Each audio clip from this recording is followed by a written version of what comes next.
अगर मैं आपसे कहूं कि टीएमसी की आंधी में कैसे उड़ गई बीजेपी, अरे वो बीजेपी जो सोच रही थी कि बंगाल के अंदर अब हमें हराने वाला कोई माई कलाल पैदा नहीं हुआ, लेकिन ममता बनर्जी ने जिस तरीके से कमबैक मारा, अरे आपके प्रधानमंत्री मोदी ने खुद माथा पकड़ लिया। और उसी के साथ साथ केवल बंगाल में ही नहीं बल्कि पीएम केयर फंड में भी जो खुलासा हुआ है वो देख करके और सुन करके अगर आप चौंक ना गए तो आप क्या ही कहिएगा। उसके बाद आपके योगी आदित्यनाथ साहब भी इन कॉकरोच जनता पार्टी को आकर के सफाई दे रहे हैं, अरे देखो हमारे यहाँ स्कूल कैसे हैं। जब आपको ये सारी खबरें पता चलेंगी तो आप खुद माथा पकड़ लोगे मोदी जी की तरह कि दादा हो दादा ये का हो गए हो, सारी पोल खुल गए हो। अरे जी हाँ यार, जब आपको भी पता चलेगा कि देश दुनिया में हो क्या रहा है तो आप खुद चौंक जाओगे। आप कहोगे कि यार इतना सब कुछ हो गया, कानों कान तक हमें खबर क्यों नहीं थी। अरे हम पहुंचा रहे हैं ना, सुनिए तो सही विथ डिटेल के साथ। असल में बंगाल के अंदर एक इलेक्शन हुआ, उस इलेक्शन के अंदर आप और हम वैसे नॉर्मल इन्वॉल्व नहीं थे, ये थोड़ा वकीलों का चुनाव होता है। यहाँ पर एक चुनाव हुआ जिसका नाम बार काउंसिल चुनाव था। इस बार काउंसिल चुनाव के अंदर जो टीएमसी की पार्टी थी यानी कि ममता बनर्जी की पार्टी का नाम है टीएमसी यानी कि तृणमूल कांग्रेस। तो ये जो टीएमसी की पार्टी थी काफ़ी तगड़े तरीके से जीती। अब आप खुद सोच कर देख लो कि बंगाल के अंदर है बीजेपी की सरकार और शिवेंदु अधिकारी हैं वहाँ के सीएम चीफ मिनिस्टर। हाल फिलहाल अभी मई जून के अंदर ये बने हैं। और आपकी ममता बनर्जी वेस्ट बंगाल के अंदर 15 साल से सीएम थी, लेकिन इस बार अपनी सत्ता खो दी। उसके बाद इनके कई सारे विधायक टूट करके अलग हो गए और 20 इनके सांसद टूट करके अलग हो गए। तो इन्होंने विधायकों को भी खो दिया, अपने सांसदों को भी खो दिया और चीफ मिनिस्टर की कुर्सी भी खो दी। और उसके बाद इसी साल मई के अंदर शिवेंदु अधिकारी बीजेपी की तरफ से यहाँ पर चीफ मिनिस्टर बनते हैं। लेकिन आप क्या सोच सकते हो, जो इतनी बुरी तरीके से हारे, जो अपने सारे विधायकों को लगभग खो दे और 20 सांसदों को खो दे, तो ये इतने तगड़े तरीके से कैसे कमबैक कर सकते हैं। असल में यहाँ पर बार काउंसिल चुनाव हुआ और इस बार काउंसिल चुनाव में अगर आप ये सोच रहे हो कि यार जब टीएमसी और बीजेपी लड़ी तो क्या पता थोड़ा बहुत का अंतर हो जीत हार में, अरे थोड़ा बहुत का अंतर नहीं, 2 गुना का भी अंतर नहीं, 3 गुना का भी अंतर नहीं, अरे 4 गुना का भी अंतर नहीं, अरे 5 गुना का भी अंतर नहीं, और बड़ा अंतर है। सुनिए तो सही क्या हुआ है। असल में मई के महीने में जब सत्ता गंवा दी थी आपकी ममता बनर्जी, क्योंकि मई के महीने में इलेक्शन का रिजल्ट आया था चीफ मिनिस्टर वाला, यहाँ पर कई सारे विधायक इन्होंने खो दिए, कई सारे विधायक टूट करके बीजेपी में चले गए, कई सारे सांसद टूट करके एनसीपीआई पार्टी और बीजेपी में भी चले गए। तो ममता बनर्जी ने लगभग सबको खो दिया। फिर उसके बाद हाल फिलहाल इनको लेकर के अभी गुड न्यूज़ आई है, क्योंकि ममता बनर्जी की अगुवाई वाली जो पैनल में चुनाव में 15 सीट पर जीत हासिल की है। असल में मैं आपको बताता हूँ, वेस्ट बंगाल के अंदर ये जो बार काउंसिल चुनाव हो रहा था वो 23 सीटों पर चुनाव हो रहा था। कितने सीटों पर? 23 सीटों पर। और 23 सीट में से 15 सीट पर किसी और ने नहीं बल्कि टीएमसी ने जीत हासिल कर ली है। और आप सुन करके हैरान होंगे, बीजेपी जानते कितने सीटों पर हासिल की जीत? 3 सीट पर, मतलब 5 गुना का अंतर है। 3 5 जो 15 होता है, मतलब 15 सीट टीएमसी पाई है, 3 सीट केवल बीजेपी पाई है। अरे मतलब इन्हीं की सरकार है और इन्हीं की ही सरकार में ये 3-3 सीट जीत रहे हैं और अभी भी टीएमसी 15 सीट जीत रही है। आप सोच लीजिए कितना बड़ा अंतर है। और आप सोच रहे होंगे कि यार चलो 23 सीट पर इलेक्शन हुआ था, 15 सीट टीएमसी पा गए, 3 सीट ये पा गए, तो 18 सीट तो हुई। असल में 5 सीट जो थी वो महिलाओं के लिए रखी गई थी। और सुनिए तो सही, महिलाओं में भी क्या खेल हो गया। तृणमूल कांग्रेस के जो एक सदस्य हैं उन्होंने बताया है, जिनका नाम संजय वर्धन है, इन्होंने बताया नए नियम के तहत 23 सीट में से जो 5 सीटें महिलाओं के लिए आरक्षित रखी गई थी, इसमें से भी जो 4 सीटें हैं वो तृणमूल कांग्रेस के उम्मीदवार ने जीत दर्ज कर लिया है। मतलब पहले तो आपने यहाँ पर देखा कि जो टीएमसी है उसने 15 सीट पर जीत दर्ज किया और 3 सीट पर ही केवल और केवल बीजेपी जीत पाई। और अभी भी 5 सीटें महिलाओं के लिए आरक्षित रखी गई थी। उस आरक्षित हुई सीट में से भी 4 सीटों पर टीएमसी ने बाजी मार ली। मतलब आप खुद सोच कर देखिए कि यहाँ पर 15 और 4 19 सीटों पर टीएमसी ने बाजी मार ली टोटल। ये हाल है अभी बीजेपी का और ये हाल है यहाँ पर टीएमसी का। मतलब यार 5 गुना से भी ज़्यादा का बड़ा अंतर अब आ चुका है। इतना बड़ा डिफरेंस है बीजेपी और टीएमसी में, और यहाँ पर सरकार बीजेपी की बन गई। आप खुद सोच कर देख लीजिए। चलिए उन सब चीज़ों पर आप और हम नहीं जाते, हम केवल ये देखने की कोशिश कर रहे हैं कि कितने बड़े मार्जिन से यहाँ पर टीएमसी ने जीत दिखाई है। लेकिन उसी के साथ साथ आप आगे देखने की कोशिश करोगे तो टीएमसी की तरफ से जो सुभाषीष चक्रवर्ती थे, उन्होंने सबसे ज़्यादा मतों से जीत हासिल की। उसके बाद आपको यहाँ पर कई सारे नाम दिख जाएंगे जो टीएमसी की तरफ से लड़े थे। लेकिन मैं आपसे कुछ माफ़ी मांगना चाहता हूँ यार, थोड़ा आवाज़ ख़राब है। असल में अभी 103 डिग्री बुखार था, दवा खाएं तो थोड़ा जाकर आराम है। हमने सोचा आपको खबरों से दूर क्यों रखा जाए, बीमार हैं तब भी ठीक है, लेकिन आप तक जानकारी पहुंचनी चाहिए, इसलिए कैसे भी करके हम वीडियो बना रहे हैं। बस थोड़ा सा सपोर्ट करिएगा। अगर हल्की सी आवाज़ नहीं समझ में आ रही होगी तो थोड़ा समझ लीजिएगा।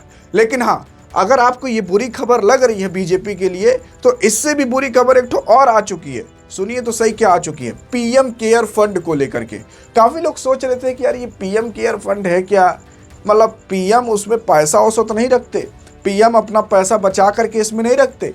नहीं, आपको और हमारा पैसा ही पीएम केयर फंड में जाता है। जानते हो कैसे? असल में जब 2020 आया था कोरोना का टाइम, तो 27 मार्च 2020 को प्रधानमंत्री नरेंद्र मोदी ने अनाउंस किया था कि हम पीएम केयर फंड बना रहे हैं, जिसका पूरा नाम रखा गया था prime minister citizen assistance and relief in emergency situation fund. यानी कि इमरजेंसी सिचुएशन में इस पैसे का इस्तेमाल किया जाएगा जो प्रधानमंत्री के पीएम केयर फंड में पैसा रखा जाएगा। लेकिन पीएम केयर फंड में 8,000 करोड़ रुपए आ गए, लेकिन उसका इस्तेमाल कहीं पर हो नहीं रहा। और 8,000 करोड़ में से जानते हो कितने रुपए के ये लोग इस्तेमाल कर रहे हैं? केवल और केवल 87 लाख रुपए का, मतलब 87,85,000 रुपए का केवल इस्तेमाल किया जा रहा है। और अब हाल फिलहाल वित्त वर्ष 2025 से लगभग 30% का गिराव आया है, कि मतलब अब लोग पीएम केयर फंड में पैसा डालना ही धीरे धीरे बंद कर रहे हैं। अब क्यों बंद कर रहे हैं? क्योंकि लोगों का जो विश्वास था वो पीएम केयर फंड से उठते चला जा रहा है। क्योंकि पीएम केयर फंड यार बनाया गया है लोगों के लिए, तो लोगों को दिखना चाहिए ना कि यार चलो यहाँ पर 20,000 करोड़ रुपए हैं, 8,000 करोड़ रुपए है, उसमें से प्रधानमंत्री मोदी ने 1,000 करोड़ रुपए निकलवा करके देश भर के अंदर जितने भी स्कूल थे उसका मेंटेनेंस के लिए खर्च कर दिया। अब इसका विरोध कोई नहीं करेगा। उसमें से 500 करोड़ निकाल करके गंगा नदी की सफाई के लिए इस्तेमाल कर दिया। उसमें से 2,000 करोड़ रुपए निकाल करके आसाम में जो इतनी खतरनाक बाढ़ आई थी उसमें इस्तेमाल कर दिया गया। लेकिन मैं आपको बताऊं, ये जितनी भी सारी कुछ चीज़ें होती हैं उन सब के लिए पहले से ही केयर फंड बने होते हैं। केयर फंड नहीं, आप ऐसा कह सकते हो कि उसके लिए प्रधानमंत्री नरेंद्र मोदी और सरकार के पास पहले से ही फंड होते हैं। अगर कहीं पर बाढ़ आई है तो उसके लिए पहले से ही पैसे होंगे, स्कूल के लिए पहले से ही पैसे होंगे। लेकिन तब आप सोच रहे होगे कि इस पीएम केयर फंड की जरूरत क्यों बन गई, क्यों पड़ गई? अरे इसलिए ताकि इमरजेंसी कंडीशन में इस्तेमाल किए जा सके। अब कुछ लोग कहेंगे कि इमरजेंसी कंडीशन आई नहीं तो कहाँ से इस्तेमाल करेंगे? अरे आप गूगल पर सर्च करिए, आप देखिए अपनी आंखों से कहाँ कहाँ पर इमरजेंसी कंडीशन आई है और एक साल में कितनी बार इमरजेंसी कंडीशन आती है। उसके बाद सुनिए तो सही। और केवल यही नहीं, आप खुद देखिए, प्रधानमंत्री देखभाल कोष घरेलू दान से 30% की गिरावट आई है, या घटकर 400 लगभग 79 करोड़ रुपए हो गया है। विदेशी दान में 18% की गिरावट आई है, यह घटकर 92.8 लाख रुपए हो गया है। और 31 मार्च 2025 तक कोष में कुल राशि बढ़कर के 8,452 करोड़ रुपए हो गई है। यार अगर आप देखोगे ना तो 2024 के अंदर पीएम केयर फंड के अंदर 7,173 करोड़ रुपए थे, लेकिन 2025 के ही अंदर वो पैसा बढ़कर के 8,452 करोड़ हो गया। अब कुछ लोग मूड़ी खजुआ कहेंगे कि यार कैसे इतना ज़्यादा एक के बैग बढ़ गया, 1,000 करोड़ रुपए से भी ज़्यादा। तो यार सरकार ने एक तो दिमाग लगाया कि जो 7,173 करोड़ रुपए पीएम केयर फंड के अंदर है ना, उसका 90% एफडी करवा दिया बैंक के अंदर। जैसे कि आपके पास पैसा है तो आप क्या करो ना, 2-3 लाख रुपए ले जा करके बैंक में एफडी करा दो, और बैंक जो रहता है वो आपको 7%, 8%, 5%, 6%, जिस हिसाब से वो बैंक आपको इंटरेस्ट देगा उस हिसाब से आपको इंटरेस्ट मिलेगा। मान लेते हैं कि आपने 1 लाख रुपए की एफडी करा दी, तो वो बैंक आपको साल भर का 7% का इंटरेस्ट दे रहा है, तो आपको साल भर में 7,000 रुपये मिल जाएंगे। और यहाँ पर 7,173 करोड़ रुपए का जो 90% रुपया था उसका पूरी पूरी एफडी करा दी, और उसका जो ब्याज मिला ना वो 1,000 करोड़ रुपए से ज्यादा था। अब आप सोच रहे होगे कि 7,000 करोड़ रुपए पे कितना पर मतलब कितना ब्याज मिल जाएगा। तो यार आप ऐसे खुद दिमाग लगाओ, अगर 1,000 करोड़ रुपए है, आपको कमेंट में बताना, अगर 1,000 करोड़ रुपए है उस पर 7% का ब्याज मिल रहा है तो सिंपल सी बात है 70 करोड़ रुपए मिलेंगे। ठीक है, 1,000 करोड़ रुपए। अब अगर 7,000 करोड़ रुपए है, उसका अगर आप 7% निकालोगे तो कितना हो जाएगा बताइए, कमेंट में बताइएगा। अगर आपने कमेंट में सही बता दिया कि 7% 7,000 करोड़ का कितना होगा, तो आपके कमेंट को हार्ट भी दे दिया जाएगा और पिन भी कर दिया जाएगा, ताकि आप जान सको कि कितना केवल ये लोग इंटरेस्ट से कमा लिए हैं। 1,000 करोड़ रुपया तो ये लोग इंटरेस्ट से कमा लेते हैं, अरबों रुपया। तो इस तरीके से सरकार की कमाई होती है। और इतना पैसा रखने के बावजूद भी सरकार ने केवल 87 लाख रुपए ही बच्चों पर खर्च किए हैं। असल में प्रधानमंत्री मोदी ने यह कहा था कोरोना टाइम पर कि आपातकालीन में इसे इस्तेमाल किया जाएगा, और कोरोना के अंदर जिसके मम्मी पापा दोनों मर गए हैं उनकी बच्चों की पढ़ाई, और वो जब 18 साल के हो जाएंगे बच्चे तो उनको 10 लाख रुपए दिया जाएगा।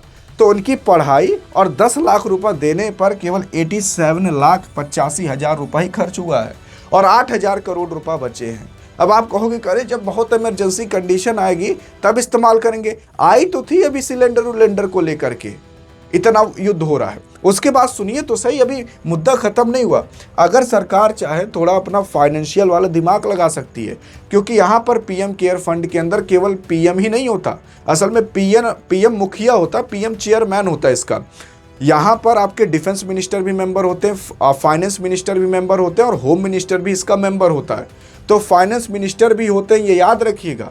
तो फाइनेंस मिनिस्टर ये दिमाग लगा सकते हैं कि यार 8,000 करोड़ रुपए का अगर हमने एफडी करा दिया और मान लेते हैं कि 7% भी ब्याज मिल रहा है, तो कितना मतलब 700-800 करोड़ रुपए तो मिल जाएगा।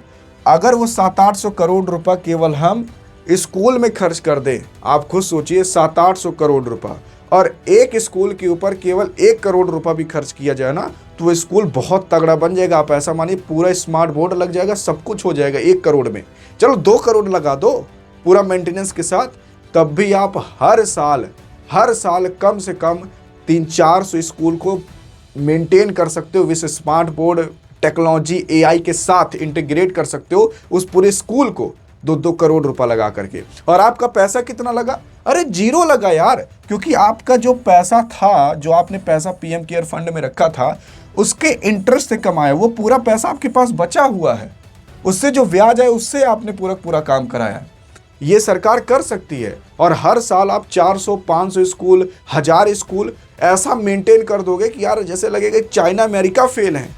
एक स्कूल पर अगर 3-4 करोड़ रुपए थोप दो एक सरकारी स्कूल पर, अरे वो महल बन जाएगा, स्कूल नहीं रहेगा वो। तो सच्चाई ये है भैया। लेकिन अब पैसा जा कहाँ रहा है, ट्रांसपेरेंसी क्यों नहीं है? और जब मांगिए तो ऑडिट करके दिखा दिए जाते, जैसे एहसान कर दे रहे हैं कि हाँ देख लो इतना चिल्ला रहे हो तो। अरे ट्रांसपेरेंसी रहनी चाहिए कि यार पीएम केयर फंड है, लोगों के लिए बना है, पैसा उसमें से कहाँ आ जा रहा है, अगर जनता देख लेगी तो कोई दिक्कत थोड़ी ना है। आपने अच्छे काम पर इस्तेमाल किया होगा, कौन सी दिक्कत है? लेकिन नहीं भैया। तो यही जब लोगों का विश्वास हट गया इनके ऊपर से, तो 30% की गिरावट आ गई। कोई इसमें पैसा डाल ही नहीं रहा इस साल। तो ये अभी भारत के अंदर चल रहा। उसके बाद आप योगी जी का भी सुन लीजिए। कॉकरोच जनता पार्टी ने भी एक अभियान निकाला था देश भर में कि स्कूल ठीक करो अभियान। तो स्कूल ठीक करो अभियान सीजेपी पार्टी वालों ने निकाला था। स्कूल में जा करके वो दिखा रहे, देखो लैट्रिन बाथरूम कैसा है, लोग यहाँ पर कैसे रह रहे हैं, बच्चों को नीचे बैठा कर पढ़ाया जा रहा है। अब यहाँ पर आपके योगी आदित्यनाथ बोल चुके हैं, बल्कि वो लोग योगी आदित्यनाथ साहब को कुछ बोले भी नहीं। योगी आदित्यनाथ कह रहे हैं कि तुम यूपी में आओ, हमने वहाँ पर फ्लोरिंग के लिए कितना पैसा लगाया, हमने बाथरूम के लिए कितना पैसा दिया, हर जगह स्मार्ट बोर्ड, वाइट बोर्ड अच्छे से लगा हुआ है। तो मैं ये कहना चाहता हूँ कि योगी जी आपने किया, बहुत अच्छा किया, मैं आपके चरणों को प्रणाम भी करता हूँ। आपके चरण दिख नहीं रहे, नहीं तो मैं छू लेता, नहीं दिख रहा इसमें। लेकिन मैं आपको ये भी कह देना चाहता हूँ कि आपको जवाब देने की क्या ज़रूरत थी, आपने सही कराया। मतलब अब ये है कि इन सब चीज़ों से जवाबदेही आ चुकी है सरकार के पास, सरकार को जवाब देना पड़ रहा है बिना सवाल पूछे।